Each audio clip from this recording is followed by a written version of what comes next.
Hello and welcome to Thought for May the 3rd.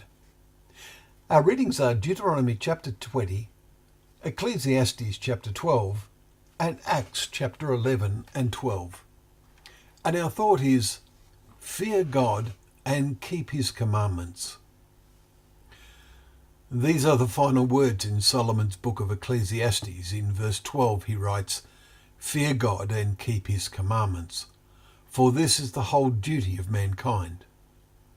At the start of this book we read, "These are the words of the preacher, son of David, king in Jerusalem." In today's final chapter we read, "Besides being wise, the preacher also taught the people knowledge, weighing and studying and arranging many proverbs with great care." Verse 9. We quoted a few days ago in verse 11, "The words of the wise are like goads, like nails firmly fixed." Verse 11. And it reminds us of what Jesus said to Paul on the Damascus road. "It is hard for you to kick against the goads." Acts 26 verse 14. Goads are the nails that are fixed behind horses in harness, pulling a carriage, which prick them if they try to disobey the driver. Paul's conscience was pricking him as he put loving and God-fearing men and women in prison and stood approving the stoning of Stephen. Do we let the words of the wise that God has caused to be preserved throughout the Bible prick our conscience? We should. Solomon has a particular message for the young.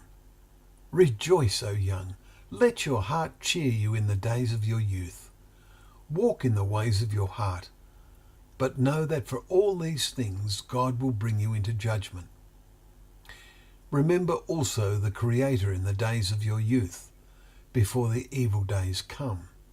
Chapter 11 verse 9 and 12 verse 1.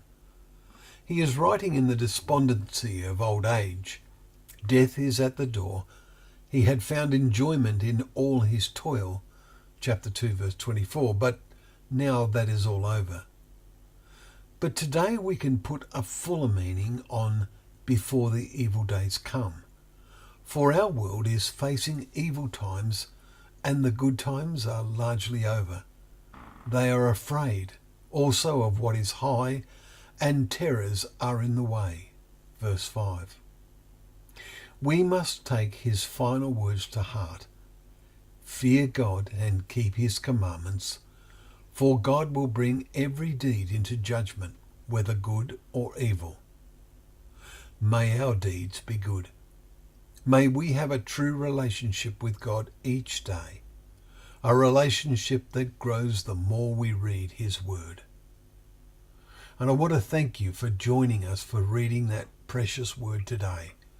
As we open the pages of God's word, we know that it is a lamp to our feet and a light to our path.